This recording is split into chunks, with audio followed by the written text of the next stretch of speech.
Creative Living, utilizing today's technology with the best of the past to bring you innovative ideas and up-to-date information for creative lifestyles in today's active world. With your host, Sheryl Borden. Thanks for joining me today for Creative Living. We're going to learn how to do quick hems in garments. We'll talk about the transformation of kitchens in the 20th century and show some unique storage solutions. One of my guests today is Patty Dunn, and she's a designer and seamstress. Patty will show how to roll a clean, beautiful hem edge on the sewing machine. This technique looks just like the ones you see on ready-to-wear. She'll also show other hemming techniques. Her business is All Done Designs in Corpus Christi, Texas. Another guest is Jenny Roush, and she's an interior designer from Brentwood, Missouri. Jenny will talk about the transformation of kitchens in the 20th century. She'll explain what advances have taken place and tell who some of the fascinating women were who brought about these changes. Her business is Carbet Kitchen and Bath Design. And we'll begin the show with Bruce Johnson, who will demonstrate how to use dresser drawers to create an under-the-bed storage bin. Bruce is the spokesperson for Minwax in Upper Saddle River, New Jersey. Bruce, it's always nice to have you here, and we were talking about storage, and I'm just like everybody else. There's never enough storage, and I've seen all of those units that go under the bed, and I thought, well, that's a great idea. Yeah, but there's some problems, Well, have some problems, right? You know, I raised two sons, and we were always looking for more storage space, and the under the bed seems very logical. But those units you're talking about seems like they were either very expensive or poorly constructed. You know, particle board, veneer, that sort of thing. Almost when you fill them full, you pull it out and the handles come off. No. Yeah, right. So when I was cleaning out my closet not too long ago, and again, looking at that idea of storing it under the bed, the idea occurred to me, well, why not use dresser drawers? And I was at a flea market, and I saw a small chest of drawers that had water damage around the feet, but the drawers looked fine. And so I had the idea of taking a dresser drawer and putting casters underneath, inexpensive casters, so they would roll in and out underneath the bed. And so I got that idea, I wanted to work with it, and I thought I'd bring it here today and show you how I did it. Now, one of the things you want to do is make sure that it's a good quality drawer. Well, you don't want to spend the money and especially the time. No, not if it's particle board and falling apart. I like the fact that these have nice dovetail joints and it's solid wood. So it's going to hold together. And many times, you know, the handles on the front are in great shape, and so in a case like this, I would just leave those handles, or you could change it if you needed to. But now, sometimes we've got a little bit of work to do. If you look over here, we got the scratches, But what I'm going to do with this one is I'm going to use a stain marker, and these are great because you don't have to get a can of stain out. You can just take your stain marker, rub some stain right over that scratch. Even though that looks darker. Right, but then when you wipe it off, notice it blends in. And the nice thing about the stain markers is they come in several different colors. So if you don't get it right the first time, take a different one, experiment with it. But it's a great way to touch up those scratches without having to refinish it. And is it usually better to start with if you don't know which color exactly, start with a lighter one and work your way up? Right. And then also many times these are going to be dirty. And so we'll take this one and we're going to just spray a little bit of a wood cleaner. Now, you want to make sure you're not using some homemade remedy that's actually going to hurt the finish. Because this is pretty wood. Yeah, this is a wood cabinet cleaner by Minwax, and it's a great way to clean it up. Again, we don't want to have to refinish it. I see. And so we're going to do that. Yeah, that already looks better. All right, we can set that one aside. Let's put that one up there. Now, on this particular one, sometimes you end up with a drawer that, maybe won't fit underneath your bed with the casters on it. And so what we're going to do on this one is, rather than put the casters on, we're going to put on one of these glides, that furniture glides are very inexpensive. And what I've done on this one is I've already pre-drilled the hole, and so I can take my hammer and I can just tap that in like so. Very easy to do. You would put one of these on each corner, and then that will enable it to slide on your carpet or your hardwood floors without snagging or scratching. So that's what you would do if it was if your bed wasn't very high. Now we're going to get to our main one over here, and this is a large drawer. It's great shape. I like the way it was built. I'm going to flip this one over. That is heavy duty and very sturdy. And on the underside, we're going to duplicate what I did here on this one. And in this case, we've got a very thin bottom. So what we're going to do on this is I take a piece of plywood, and I would just take ordinary woodworker's glue and glue that to the bottom of it here. Oh, all right? now if it was like this one looks like A little this is thicker, could you go ahead and do you it? could put the screws in, Oh, but it okay. doesn't require very much. So we'd glue that on there, and then we would take an inexpensive furniture caster, and these are very easy to work with. I've got one here that it just screws on. In this case, then we would then take our, again, pre-drill our holes, take our screwdriver, and just screw these in to the bottom of our plywood, because our plywood's going to give us more strength Well, than just that's putting this true. right on the bottom. So even if you had one like this, it seems like it's a little more sturdy. It wouldn't hurt to go ahead and put the No, plywood you on can do it this, because if you've again, got the room. you do that on each of the four corners like you have here, and then you've got an easy way to slide it in and out. That's So, great. so we got your choice of the glides or the casters. Now, one thing I also wanted to show you on the front of this one is that sometimes we run into a case where this old finish is getting dry and worn Yeah, out. it- We talked about the fact that you can change the hardware if you want to, but if you want to hold that for just a second, I'm going to show you with one of my favorite products. This is called Wipe-On Poly. Oh, And you take the Wipe-On Poly in a rag. that's and like you a just- finish. It's like a finish. It's We're not a cleaner. Actually, we're putting a new finish over the top of the existing one. Oh. And the Wipe-On Poly dries quickly and gives you that great shine that we all want to see. So we've got our combination of, we can touch up our scratches, we can put on our Clean the Wipe-On Poly, fronts, and then, like I say, we end up with our Wow. casters on the bottom or our glides to move it in and out. We didn't spend much money at all. No, just need to have the know-how, which is what I always learn from you. Thank you so much, You're Bruce. welcome. This is a great project.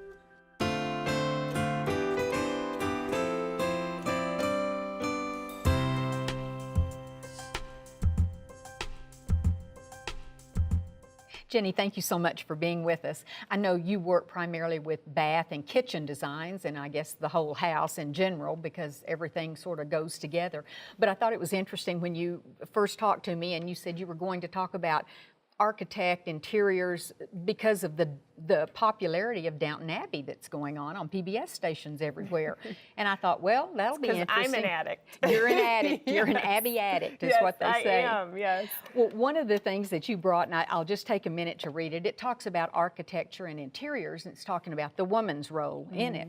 And this was from back in the 1900s, is what's so funny, and I won't read it all, but it says, no matter how gifted nor how finely educated a man may be, he can never really know the needs of housemaids and cooks. He may be familiar with the temples of Greece and the chateau of the Loire, and yet fail to provide a place for the flour barrel and the brooms. And how often have we gone into a new home, even in this day and age, and it's just exquisite. And then you'll ask someone, well, where do you keep your mops? And well, we forgot to build a place for those. So Right. it still happens. Yes.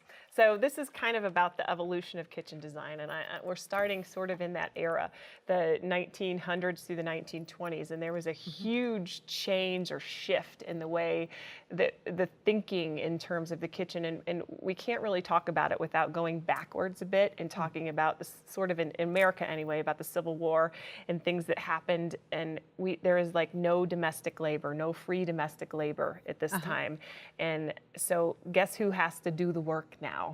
The woman of the house. The woman of the house. So the woman of the house now is put into terms of doing all of this really terrible. Everything is described as drudgery. It's chores. Yes, it's like this really terrible work that they're doing, and it's very labor intensive. Everything is it's not like it is today. You have to start from scratch to do everything. There's also this sort of heightened information about sanitation. So they're realizing that everything has to be clean. So that is sort of what's driving kitchen design and sort of the way they're processing information. So, and how did Ladies' Home Journal describe it in the 1900s? okay, right? so Ladies' Home Journal said, women power is the dominant force of today. It is making more stir and question than anything else. It is moving like a thunderstorm. So I love I bet that. they felt like that too. Yeah, I love that. So you have all these women realizing that things need to change. They just can't be doing it the way they were doing it before. So there's clean fuels, gas and electricity, are becoming popular. So before that, they were using oil and fire. Can't control it. Soot. Soot. It was dirty. You can't control it. They had to stand by the fire all day to watch what was cooking. There's this whole need for sanitation. So the materials that they're using lots of tile on the walls so that they can clean it. Everything is white. Linoleum floors, they're using linoleum floors, tile floors. The white is used so they can see the dirt, they can see the bugs. What needs to be cleaned or dealt with. Dealt with. I mean, think about it. They're bringing in like birds and animals and they're To cook. Yeah, it's not like you go to the grocery store. No. And you see that in Downton. You see that in the Downton kitchen. I mean, they're bringing in the fowl. They're bringing literally the vegetables. They're covered in dirt. Everything's covered in dirt. Just the production of food is so labor intensive. It takes a staff of kitchen people just to produce it, to get it on the table. And this is what one of the kitchens might have looked like. Yes. So everything is very unfitted because everything is just sort of different heights. You see the tables are at different heights. The sink is loose fitting. There isn't really anything. It's all sort of haphazard. It's whatever you had. There's really no sense of order to it. There was actually a woman at the time who started studying it. Her name was Christine Frederick, and she started doing time work studies. And watching women. She did over 1,800 studies watching how women worked in the kitchen. And she started... Was she the originator of that work triangle that I've heard about all my life? Basically, she's the one who started the thinking about that. And she started just tracking how you worked. And basically, she was saying that there was no rhyme or reason. Women were walking all over the place, taking too many steps to do things. So she started to consolidate it, started to realize that there were standard heights that needed to be used that made sense in terms of ergonomics. So she really started to understand and make people aware of what needed to happen. And you said she went to manufacturers and helped them to understand why the products that they sold would sell better if they kept things like that in mind. She went to manufacturers and said, you know, there needs to be a standardization to this. You need to have certain heights. You need to have, you know, certain levels of things. It makes more sense to mass produce things at certain heights and certain levels. Advertising too. She affected advertising that's of amazing. Women. And we talk about the Downton Abbey, and like you say, you're an addict to it too.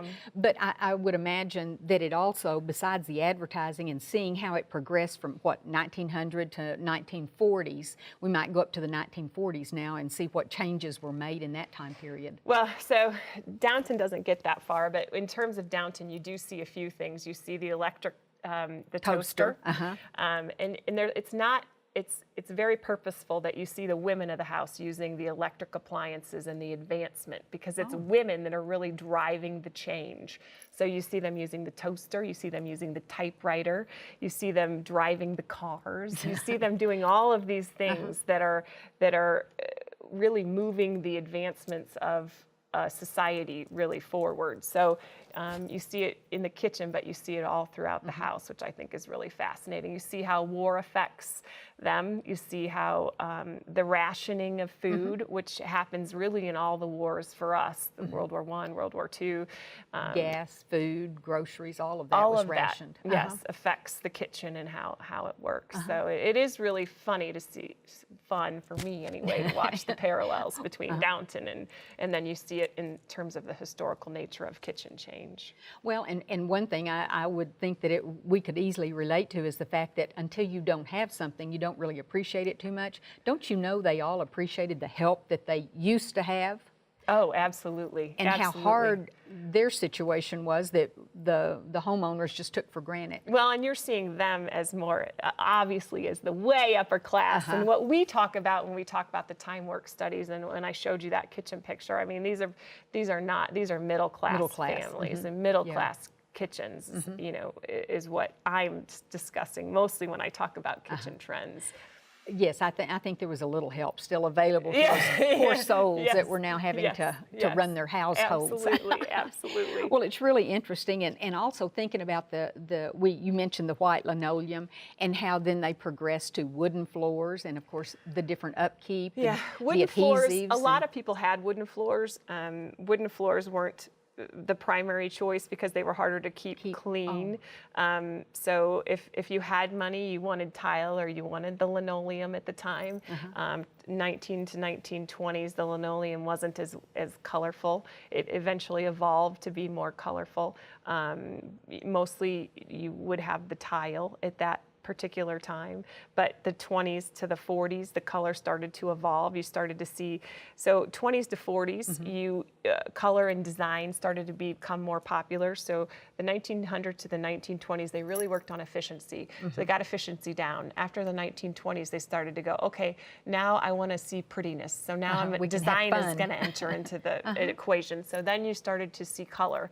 And they really started to do that with the linoleum floors. But even through the 20s and 30s and 40s, not everyone had electricity. So technology was still driving change in design at that point. So I guess you could say we've come a long way, baby. yes, we have come a long way, baby. Well, it's really interesting to hear some of the historical background about some of this that again, we take for granted.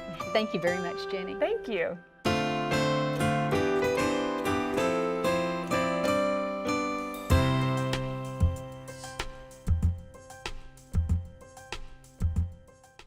Patty, thank you so much for coming. We were talking about how we both love wire-edged ribbon.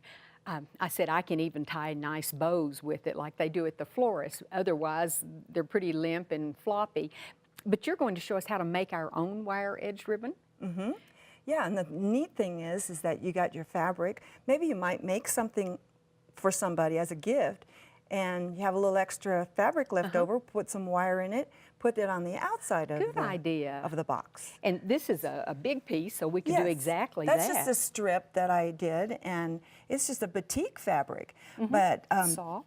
Yes, but it has this little wire, thin wire going through it, and I did it all on the sewing machine. I didn't use a serger. And I like the variegated thread you use. It's just perfect. This thread right here that I used on that one is actually 12 weight. And so it's a little bit thicker. A little thicker. Yes, and also this one's variegated, and also you want to use a top stitch needle for that. In the top of the thread. Okay. Yes, in the top of the machine, and the eye is large enough for that to go through. Oh, obviously, Yes. yeah, it would have and to be this bigger. you can get that in cotton, and it's not necessarily shiny, but you can also put 2 threads in 1 needle. If you can see well enough. Okay. And you're going to show in a minute how we could create a rosette out of this too. Right. So we can do this on any sewing machine, I'm assuming. Oh yeah, yeah. Okay. As long as you have the correct foot and the correct thread. And here's another thing that you need to do is make sure that your fabric, if it's soft, you put a little bit of spray starch on it, and you notice that it'll work Gives better. it a little body. Yes, and you also need to have a nice straight edge. You don't want any frays, because if you do, it kind of catches into it. This is actually a thicker thread, maybe, an in-between thread from what you just saw. This is, and the stitch length is close. It varies, like almost like a satin stitch. 0.7 is very close. Yeah. Yes, a satin stitch is about there, so. Yes, and then it's a 40 weight embroidery thread. Right. That's pretty. Right, and then if you really want to do it like an heirloom, this is a real thin thread. This is more of a 60 weight thread, and a little bit longer length and a little bit narrower Closer. width. Yes, and so you can take this 60 weight and even put the wire in this. You can see I got the wire in This this is the wire also. hanging out. I thought it was a Yes. piece of thread. It's Yes. so narrow. Right. Yeah, okay. So it's very thin wire. And this is also, you can use a woolly nylon thread.